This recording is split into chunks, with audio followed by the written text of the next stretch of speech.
Assalamualaikum, ketemu lagi dengan saya Widya Novitasari.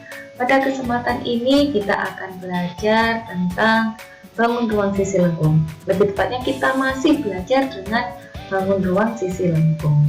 Pada materi bangun ruang sisi lengkung ini kan saya bagi menjadi beberapa video, sehingga agar kalian tidak ketinggalan, ada baiknya kalau kalian klik like, komen, dan subscribe. Jangan lupa juga bunyikan loncengnya sehingga tidak ketinggalan dengan apa yang saya bahas. Pada kesempatan ini kita akan belajar tentang luas permukaan kerucut. Kerucut ini sangat dekat dengan kehidupan kita sehari-hari. Nah, karena apa? Banyak benda-benda di sekitar kita yang berbentuk kerucut, seperti pada gambar ini. Ada tumpeng, ini juga berbentuk kerucut ya, nasi tumpeng, kemudian ada topi Pak Tani, ada topi ulang tahun, dan ada kun es krim. Nah, ini semua dekat dengan kita dan berbentuk kerucut. Sekarang kita akan belajar tentang bagaimana nanti menghitung luas permukaan kerucut ini. Sebelum kita belajar menghitung luas permukaan, kita kenalan dulu dengan unsur-unsurnya kerucut. Nah, kalau tadi pada bangun yang nyata itu kita bisa melihat, sekarang bangun yang nyata itu kita gambarkan pada bidang gambar sehingga kerucutnya berbentuk seperti ini. Ya, ini gambar kerucut. Kemudian yang di sebelah kanan ini yang disebut dengan jaring-jaring kerucut. Unsur-unsur kerucut, karena kerucut ini alasnya berbentuk lingkaran, maka di sini ada yang disebut diameter. Diameter di sini digambarkan dengan garis AB. Setengah dari diameter yaitu jari-jari. Jari-jari di sini digambarkan dengan garis DB dan garis DA. Ya. Kemudian tinggi kerucut. Tinggi kerucut itu merupakan jarak dari puncak kerucut ke pusatnya lingkaran, ke pusat alas, sehingga ini garis CD ini disebut dengan tinggi kerucut. Kemudian di sini ada S. Apa itu S? S ini adalah garis pelukis, yaitu pada gambar yang nyata tadi itu tidak ada garis yang ada di sisi kiri kanan, ini tidak ada. Tapi kalau kita gambarkan di bidang datar, untuk menggambar kerucut ini ada dua garis di sisi kiri dan kanan, tapi seolah-olah ada garis ini ya, tapi pada benda yang nyata tidak ada, sehingga dia disebut dengan garis pelukis. Nah, di sini kelihatan ada jaring-jaringnya. Nah, berhubungan dengan jaring-jaring kita bahas lebih lanjut.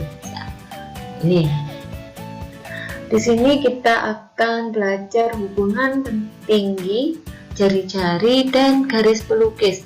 Tadi ya, tinggi kerucut, jari-jari kerucut, dan garis pelukis itu membentuk segitiga siku-siku, sehingga dia bisa dihitung menggunakan rumus Pythagoras. Jadi hubungan dari ketiga unsur ini terbentuklah rumus Pythagoras, yaitu ini. Untuk mencari garis pelukis atau S itu sama dengan akar dari jari-jari kuadrat ditambah tinggi kuadrat, sehingga untuk mencari tinggi ya pasti akar dari S kuadrat dikurangi R kuadrat. Kalau untuk mencari jari-jari dari hubungan ini yaitu akar dari S kuadrat dikurangi tinggi kuadrat. Ini hubungannya, ini nanti sering kita pakai rumus Pythagoras pada saat membahas kerucut, luas permukaan kerucut terutamanya.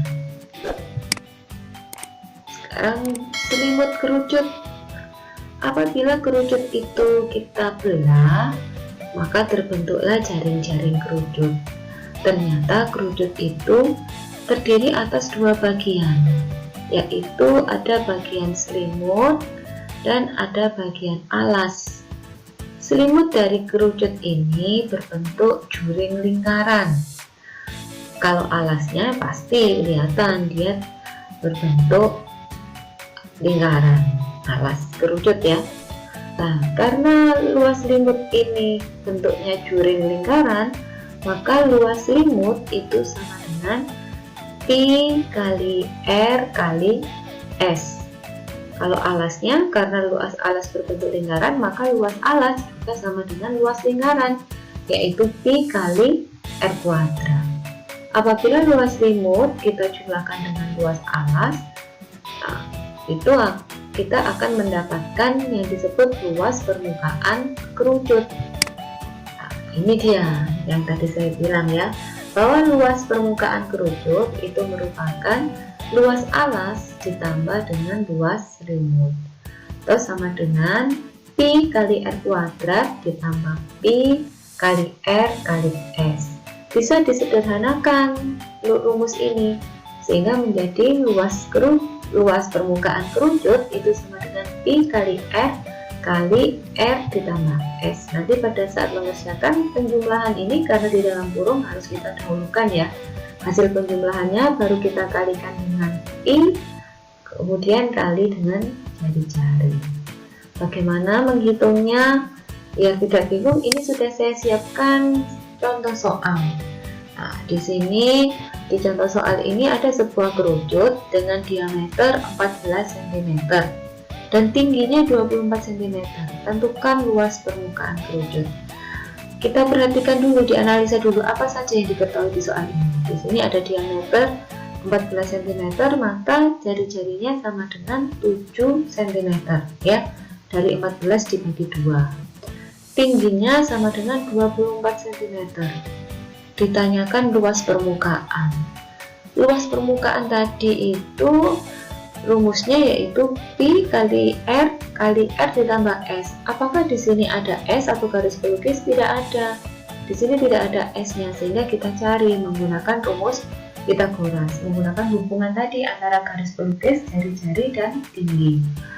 Bahwa untuk mencari garis pelukis atau S itu sama dengan akar dari tinggi kuadrat ditambah jari-jari kuadrat. Tinggi kuadratnya diketahui 24, jari-jarinya diketahui 7, sehingga 24 kuadrat ditambah 7 kuadrat. S sama dengan akar 576 ditambah 49 yang menghasilkan akar 625, sehingga S sama dengan 25. Sekarang sudah lengkap unsurnya untuk mencari luas permukaan. Kita sudah punya jari-jari, kita sudah punya tinggi, dan kita sudah punya S atau garis pelukis. Kemudian Pi-nya berapa?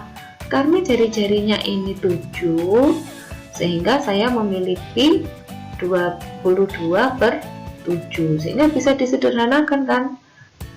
Nah, karena ini ya, untuk pemilihan Pi, apabila jari-jari atau garis pelukisnya itu merupakan kelipatan 7, kita bisa memakai 22/7, atau gini aja, kalau jari-jarinya ini kelipatan dari 7, maka kita bisa pakai 22/7, karena di sini ternyata S-nya kan ditambah dengan jari-jari ya. Luas permukaan apabila jari-jarinya kelipatan 7, pakai Pi yang 22/7. Ini bisa disederhanakan, saya coret ya.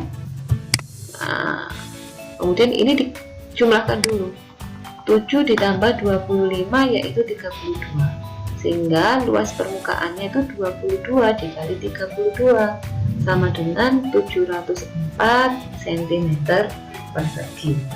Ini apa? Luas permukaan dari kerucut tadi.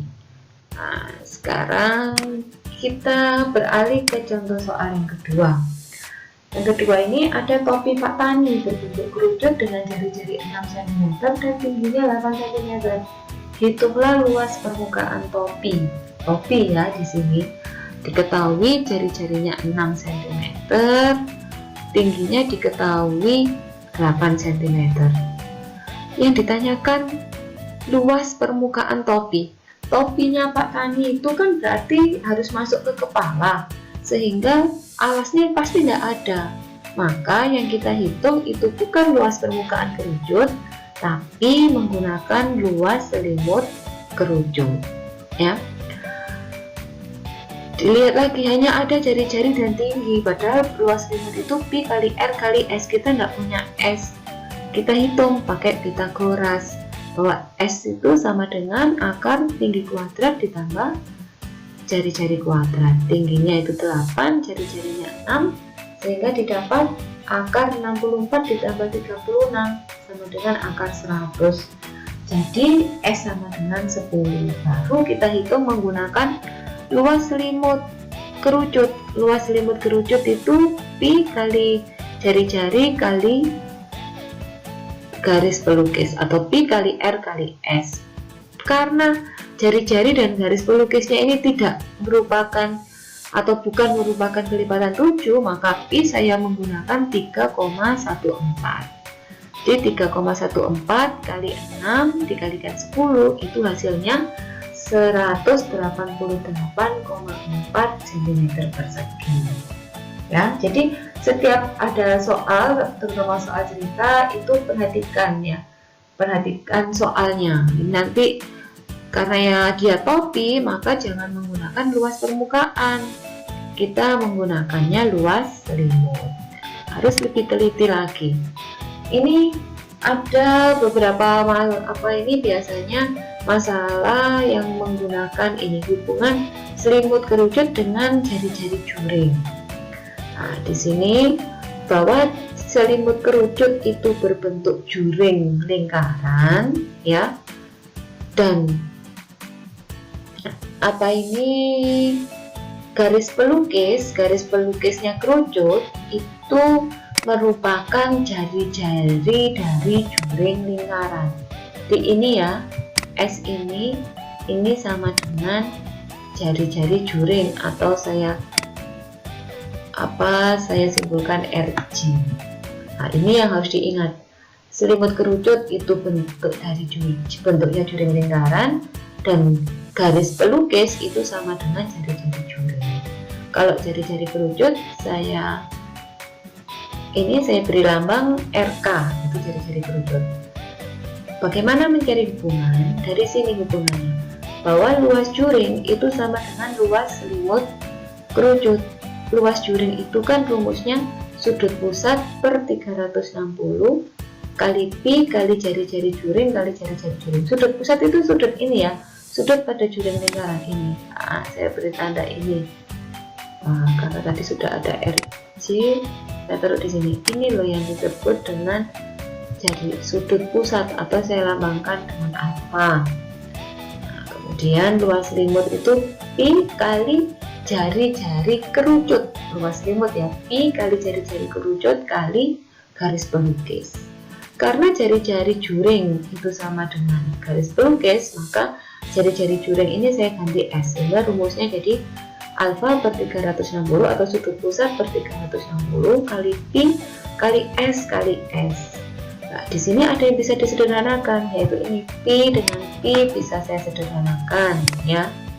Kemudian S di kanan juga ada S, bisa disederhanakan, sehingga ini ada hubungan ini bahwa jari-jari kerucut itu sama dengan sudut pusat per 360 kali garis pelukisnya. Nah, ini ya yang perlu diingat di hubungan ini, bahwa luas juring itu sama dengan luas selimut, kemudian garis pelukis itu sama dengan jari-jari juring, sehingga didapatkan jari-jari kerucut itu sama dengan sudut pusat per 360 dikalikan garis pelukis. Nah, demikian belajar kita pada kesempatan ini. Jangan lupa klik like, komen, dan subscribe, sehingga channel ini bisa berkembang dan kita bisa tetap belajar bersama-sama lagi. Oke, selalu berlatih soal-soal matematika ya. Wassalamualaikum warahmatullahi wabarakatuh.